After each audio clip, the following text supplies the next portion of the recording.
अस्सलामुअलैकुम वरहमतुल्लाहि वबरकातुह। मंगल ईद मंगल से पहले तक बेंगलोर के अंदर बहुत गहमा गहमी, बहुत भीड़ भाड़, बहुत ही बिज़ी, हर एक अपनी तिजारत में मशगूल, चाहे वो सब्ज़ी की हो, चाहे वो फ्रूट्स फल फलारियों की हो, चाहे वो फिर ड्राई फ्रूट्स वगैरह की हो, या फिर ईद के राशन वगैरह की हो, या कपड़ों की दुकानें हो, या चप्पलों की दुकानें। भीड़, आमद और रफ्त, ट्रैफिक जाम, इस तरह से बहुत ज़्यादा। फिर मैं ईद के बाद मुझे थोड़ा गाड़ी लेकर घूमना पड़ा, तो देखा कि शायद गवर्नमेंट की कुछ हॉलीडेज होने की वजह से ट्रैफिक में भी वैसे कोई ख़ास ट्रैफिक नहीं थी। आम दिनों में भी जिस तरह गवर्नमेंट हॉलीडेज होती हैं उससे भी कम ट्रैफिक।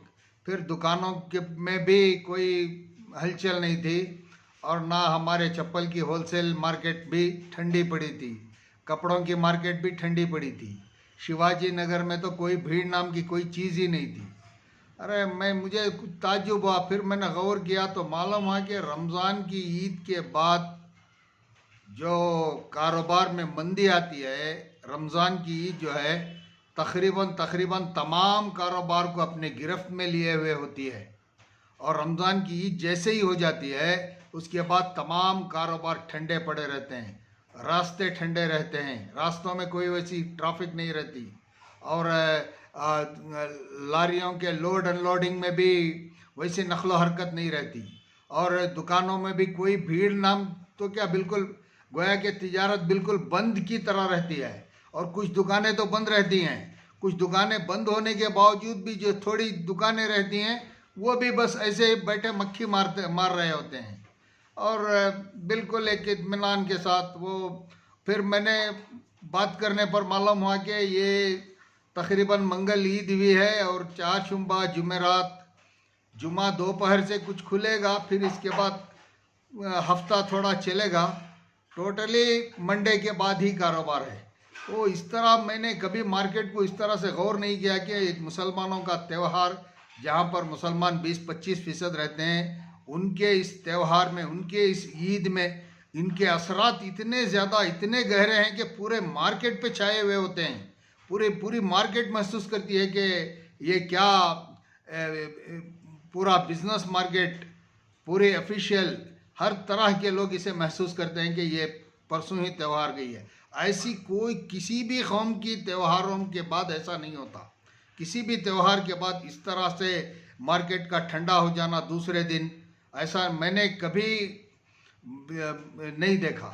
लेकिन कल अचानक, कल और परसों थोड़ा घूमने पर मुझे मालूम हुआ कि वाकई रमज़ान की ईद जो है एक बहुत ही मजबूत एक विखार रखती है, एक उसका एक दबदबा है, वो मार्केट पर उसके असरात है, लोग, हर एक आदमी उसको महसूस करता है।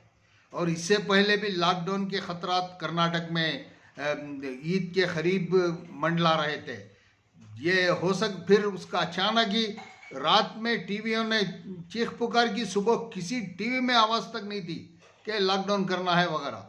यानी कि एक बड़े बड़े ताजिर हजरात, जिनका सारे का सारा दारोमदार रमज़ान की ईद, ईद उल फितर की ईद की तैयारियों में 6 महीने पहले से लगा हुआ होता है, उनकी तिजारत खतरे में नज़र आती है इस तरह के गलत इक़दाम उठा डालने से।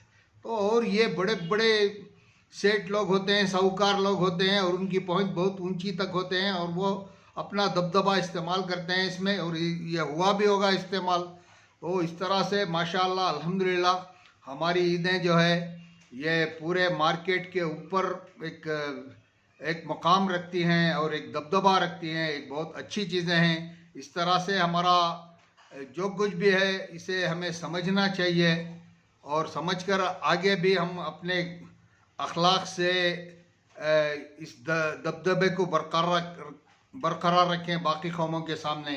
हमारे क्वालिटी से, हमारी सच्चाई से, हमारी ईमानदारी से, हमारी नेक नियति से हम इस मार्केट में अपना दबदबा रखना चाहिए। इंशाअल्लाह हम जो कुछ भी करेंगे आखिरत में खुदा से डर कर, हुजूर सल्लल्लाहु अलैहि वसल्लम के बताए हुए तरीक़े पर अमल करते हुए जो हम चलेंगे, तो अल्हम्दुलिल्लाह इसमें हमारी कामयाबियाँ ही, हमारी कौम की कामयाबियाँ हैं, और हमारी कौम ही की नहीं बल्कि तमाम उन लोगों के लिए भी कामयाबियाँ हैं जो हमें देखकर हमें फॉलो करते हैं और हमारी अच्छाइयों की कदर करते हैं।